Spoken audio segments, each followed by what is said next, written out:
All right, we are back with another pick'em video. It is Sunday, September 7th in the NFL. We got week 1 to talk about, a whole bunch of games, a whole bunch of football to watch, and a whole bunch of plays to talk about in this one. If you're wondering where I am, I'm in the absolute lab where I do my best thinking, but realistically, going back home tomorrow, so I'll be hopefully having my microphone back. I'll hopefully have my normal setup back, but just bear with the scenery we got going on. But this is where I do my best thinking.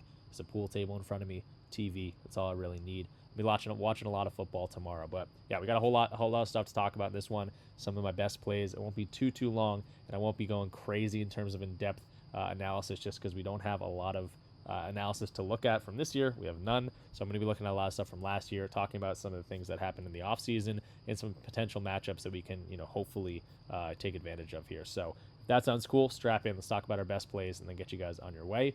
Let's get into the first play. So hopping into the first play here, it's going to be Hunter Henry over his 32.5 receiving yards. This is a hometown guy for me. I'm not just jumping onto this because it's a hometown guy. I'm going to be watching him tomorrow, but I think there's a lot of good angles to attack from here. And I'll start with the first thing. It's going to be the weather. So it should be rainy in Foxborough tomorrow where they're playing. That usually is going to translate to a run-heavy script or some short passes down the middle to a guy like Hunter Henry, who had a pretty good game or a pretty good season last year overall.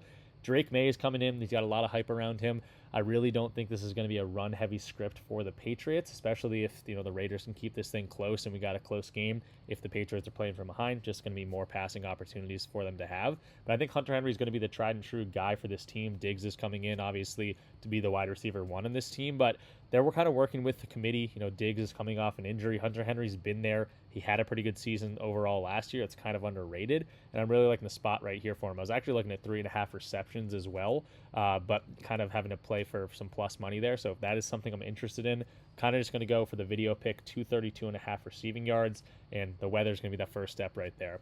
The next thing I'll talk about is going to be on the Raiders side of the things. They have been weak to tight ends overall, which is going to show right now over on Outlier. For the last season, again, we don't have much to deal with, but for last season, they ranked 28th in terms of allowing yards to tight ends overall. So we like to see that 64.5 on average to tight ends. You can see what Hunter Henry did last year. 56% of games he was over this. Some big games, some games that he didn't do much at all. But I think he's going to come in here again in a rainy script where he's going to get some masses up the middle. I think the receptions are going to be there, and if he's going to get 3 or 4 receptions in this game, I could absolutely see him going over this yardage right now. So really like what I'm seeing from Hunter Henry, what he did last year, this game going into here, the Raiders defense overall, 2 tight ends, and the fact that Drake May is going to want to throw the football. He's got a hype around him. He's going to be the guy that's going to be the focal point of that offense and running the offense. Travion Henderson's going to be doing his thing. Ramondre Stevenson, I don't know what he's going to be doing. Maybe he's going to be splitting that with Henderson coming into the first game of the season. But I think they want to pass the ball. I think they want to see what Drake May can do. And I think Hunter Henry's going to be that guy that he can specifically target when things maybe get a little bit more shifty, or if the wide receiver core is getting a little locked up there. The weak point in the defense on the Raiders side of things is going to be that tight end spot, and it makes a lot more sense to be able to shoot him up the middle, especially if it's going to be super rainy and things like that, for those 5-yard, 10-yard receptions that he can hopefully run for a little bit more there. So Hunter Henry, first play of the video, hometown guy for me. I'm really liking what I'm seeing on this play. Again, we could talk about analysis, but this is going to be stuff from last year. 9 of 16 games he did go over, a lot better in the latter half of the season there. And I think it's going to be, a pretty good spot here to attack Henry at 32.5. And honestly, while we're talking about this game, looking at the other tight end on the other side of things, a guy that's really hyped going into the season, drafted pretty much in the 2nd or 3rd round in most fantasy leagues. He's going to be the absolute focal point of this offense, and another team defensively for the Patriots side of things. They were pretty good at defending the passing yards, the receiving yards within the game, but their weak spot, if they got to point to something, was going to be that tight end spot. So going in here, Brock Bowers, new quarterback for him, but he's going to come in here, be that focal point, be that guy that they're going to look at. Same thing with this rainy script. They're probably going to be looking at these guys for some short passes up the middle, and Brock Bowers is a guy that can really truck through some people when he gets some space in front of him. Brock Bowers at 6.5 receptions, looks like you're going to have to pay some plus money for that, but his receiving yards around 63, 64.5. I think that's a pretty good spot. I was also looking at him to get in the end zone. You're going to get like a plus 200 on this for Brock Bowers to get into the end zone if I can find touchdowns real quick. Okay, maybe not 200, but plus 180 over on DraftKings. I would absolutely sprinkle on something like that going up against New England, whose defense pretty solid overall. But again, if there's going to be a weak spot, it's going to be that tight end position, and Brock Bowers coming in with the most hype maybe out of top 10 in terms of people with most hype this season. For the start of the season. So Brock Bowers, I think another guy you could attack here. Probably not an official video pick, but I'd sprinkle something on maybe him getting in the end zone, or if you want to ladder up his receptions or his receiving yards, I don't mind that either. Also, there's a cricket going crazy right next to me. I can't find it. Hopefully you guys can't hear that, but it's brutal. Moving to the next play here, it's going to be Devon Achan, and I'm looking at his receiving yards. I think he could have a big game overall, but I think this is a glaring opportunity against the Colts, who are pretty bad in terms of receiving yards allowed. We're going to be attacking this receptions line, and I think the Achan's going to be a big part of this offense, especially with Tua back in the lineup here. So looking at the number, it's going to be 30.5 in a lot of these books. Dabble actually has this at 28.5, so obviously that's a way to attack this. Dabble usually has pretty weak lines. If you want to sign up for Dabble using my code RICHDFS, it's a pretty sweet opportunity. They give you some free money up front just by using my code. You get some free money to just mess around with already. I don't even think you have to put a credit card in or anything. I think they just give you 10 or 20 bucks or something. But definitely check it out. Use my code in the description down below.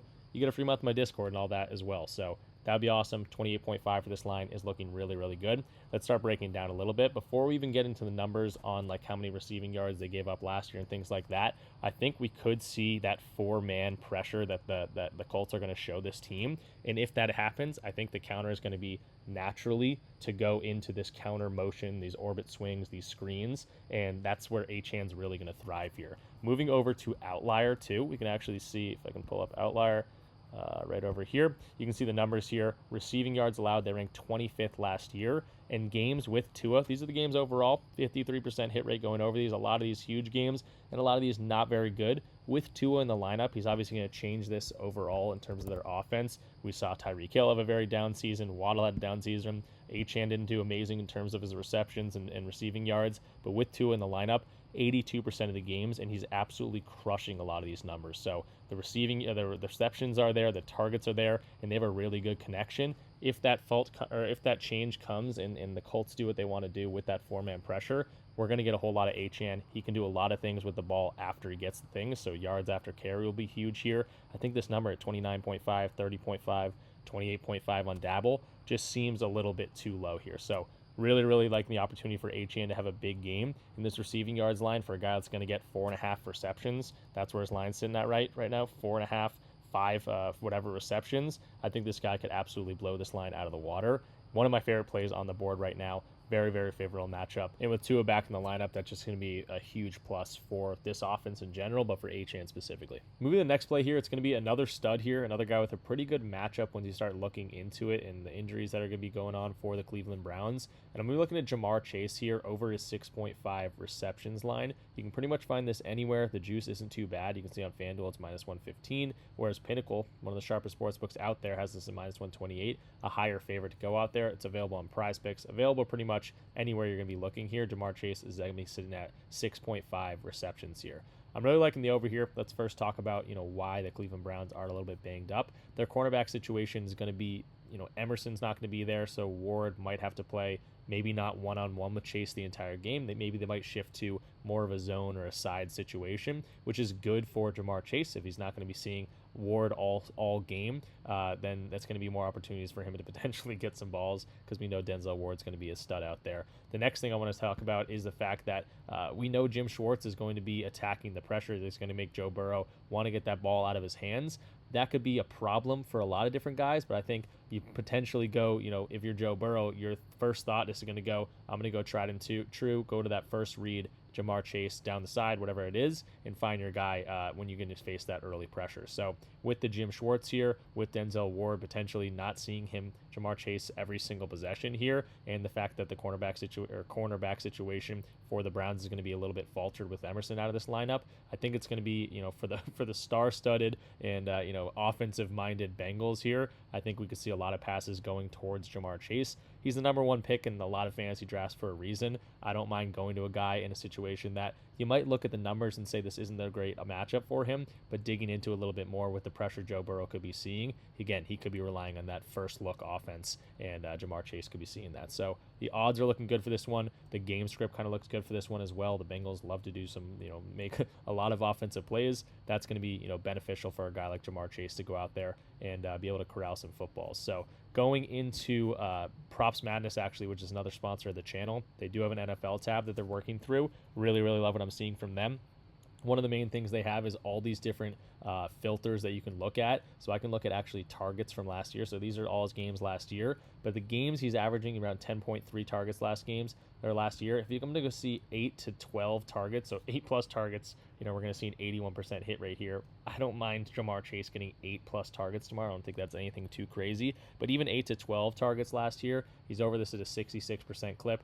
2 games he did miss, one was against the Browns here. He had 6 receptions. The other one he had 6 receptions, and then the other 4 going, heavily over this line. So I don't mind backing the number 1 pick in a lot of fantasy drafts. It makes a whole lot of sense in this matchup. I think it's actually a really good matchup here, despite what the numbers might say in terms of receiving yards, receptions allowed last year. But Jamar Chase is a stud. I think Joe Burrow is going to have a great year this year.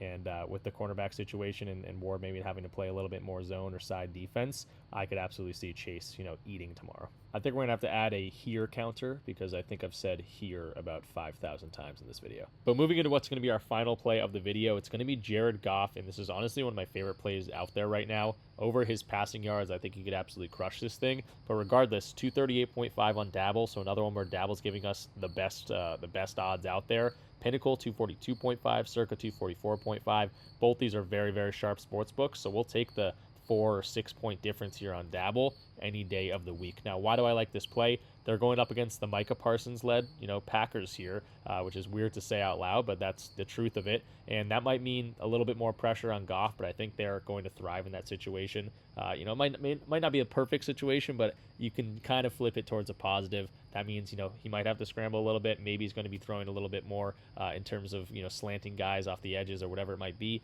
That zone pressure, that 4-man press that they're going to be seeing probably a lot of into this game. Maybe benefits Jared Goff in the long run, but that's really not the main focus on this. You could also say that the Packers have to figure things out with Micah Parsons now being in that locker room, being on the field with them. Maybe they're going to be a little bit rusty and they're going to be able to pick these guys apart. Regardless, that's really not what I'm attacking here. I'm honestly just attacking the potential them for the Detroit Lions being down in this game. They're 1.5, 2%, 2%. 1 point. It's really late right now, but regardless, it's 1.5 or a 2 point spread here going in this game in favor of the Packers. So if Goff is going to be down this game, or if this is going to be a shootout, a lot of offense here, a lot of opportunities to put some points on the board, especially a 2-minute drill down the end of the game, down the end of the half, whatever it might be. That's where we want Goff, and that's where he's going to rack up a lot of yardage.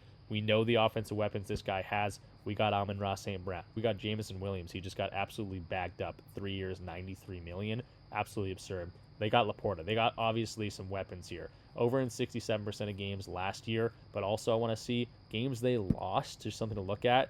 Games they lost, there was only 3 of them, but guess what? He went over in all three of those games and absolutely crushed the thing. So if they're going to be playing from behind, they don't even have to lose. If they're going to be playing from behind, they're going to be throwing that ball, and that's how they get back into games, and that's where Jared Goff is going to absolutely crush this line, I think. So yes, maybe the Packers go out there and give a whole lot of pressure to this Lions offense, but at the same time, I think that's when they're going to rely on some of their favorite stuff, get, Amon-Ra some option routes, give Gibbs space, whatever it might be. That's when Goff's going to be out there and getting a whole lot of volume, whole lot of potential passing yards, and I think he's going to absolutely crush this line. Add on the fact that maybe they're going to be down in this game and playing from behind. Really, really liking what I'm seeing from this Goff line. So that's going to do it for the picks today. I'll do a recap in a second here, but I needed to point out this Dabble slip, and again, if you're not on Dabble, you might want to check it out after I explain this. I have no idea how this is a 10x, and they gave me a rocket boost, so it actually ended up being a 10.3x here, but this should not be a 10x at all. First of all 4-mans on like PrizePicks and everything are 10x. They're not the best value out there, but they're not that bad. They're not horrible. I think it's implied odds of like minus 128. We're crushing that on all of these because we're getting discounts on Achan and Jared Goff, like we mentioned earlier. And also, I'm pairing up Jared Goff with Amon-Ra St. Brown, who is his number 1 receiver, and in the 3 games that they win against each other, with the 3 games that they actually end up losing last year, guess who was the guy that was getting all the receptions? Amon-Ra St. Brown. So in a game they might be trailing, the guy he's going to go to, Amon-Ra St. Brown, could absolutely rack up some yards, and that's going to go hand in hand. So a nice correlated slip here. And then the last thing I'll mention on that slip, going back to what I can find it, this Malik Neighbors, I don't even know how they're offering this. This is 5.5 receptions. First of all, last year against this team, they're going up against the Washington Commanders. Guess what? One of the better defenses against wide receivers, against overall in terms of receptions allowed. Didn't matter. He had 10 receptions and 9 receptions. Let's look at the odds. Literally every book has this at 6.5 and whatever, a little bit favored on the under, not even too crazy. We're getting this at 5.5. So this slip is absolutely insane. These are the things I can find on Dabble a whole lot. If you want to sign up for Dabble, go ahead and do it using my code RichDFS. Hop into the Discord for a free month. I'll teach you guys how to do this. You also just get any of my slips. So if you don't even want to, try, you'll get a notification anytime I post any sort of slip, whether it's Dabble, PrizePicks, Underdog, whatever it might be. That's when you get those pings, and that's when you can just go out there and tail the slips. So Dabble, I don't know what they're doing, but keep doing it. I'll take this 10.3x on a correlated slip with a Malik Neighbors slip. This is like a minus 150 play any day of the week. So to recap today's video, we talked about the Dabble slip. The plays we talked about were Hunter Henry over his receiving yards. We talked a little bit about Brock Bowers potentially getting the end zone. That's a nice plus money play. I also like his receiving yards in that game as well, especially in the rain script. Maybe going to some tight ends. Kind of a tried and true thing to do if you're not going to be airing out the ball a whole lot.